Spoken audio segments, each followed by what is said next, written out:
One of the applications of human software engineering that I'm quite fond of is helping people to resolve the fear of rejection.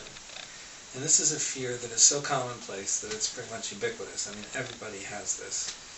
And the reason people have this, and the reason it's so problematic, is that when we're little, we all get told no a lot.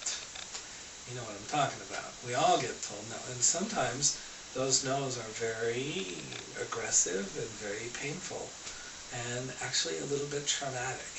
And so there's an element to the no experience that feels like a kind of knot or ball of energy inside that just is painful. And we really don't want to go there. We don't like to experience that. We don't like to feel that pain. This is because when we're little, we all get emotionally overwhelmed, and we all develop a resistance to allowing ourselves to feel things fully because we're afraid of being overwhelmed by it. So we get deeply conditioned to go away from it and do the opposite. You know, so I'm not going there. So this means, because everybody's got a file folder filled with these painful no experiences that they're carrying around inside of them, any opportunity for somebody to tell you no is an opportunity for somebody to reach inside of you and push on that tender, painful no experience inside, and you don't want to go there.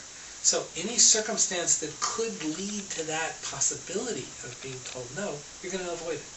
And this is why people who do sales have a problem with the fear of rejection. Because when you're going to sell something, it's a setup to be told no. Because a lot of people are going to say no.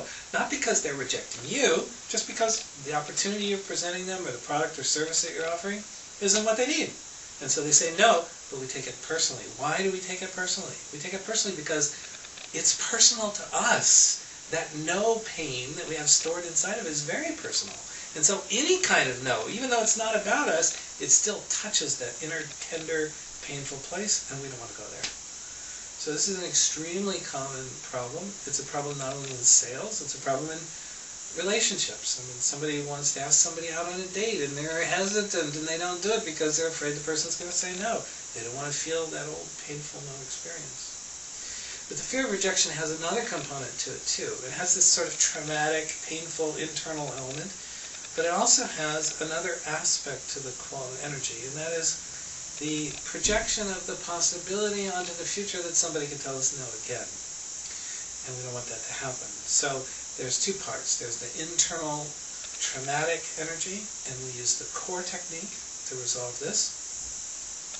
And there's also the projection of the possibility of the negative outcome onto the future, the possibility that somebody could tell us no again, and either cause us to have to feel that painful no, or layer another painful no in on top of the rest of them, put another entry into the file folder, and we don't want that. So that energy is a kind of cloud or aura of energy that radiates out from the body and just sort of engulfs us. It's a kind of anxiety, like a, ooh, it might happen. And so, again, any circumstance that has the possibility of leading to that, the person's going to avoid that like the plague. So with human software engineering, fortunately, we have these wonderful debugging tools of the core and the C technique, and so we can resolve the painful traumatic energy, we can resolve the huge radiant cloud of energy, which is this projection of the possibility that it could happen again. And when those are completely resolved, we think about the possibility, or you get in a circumstance where somebody could tell you no, and when they say no, there's nothing painful inside for it to push the button of, and so it's like, so what? It doesn't matter. It's really cool.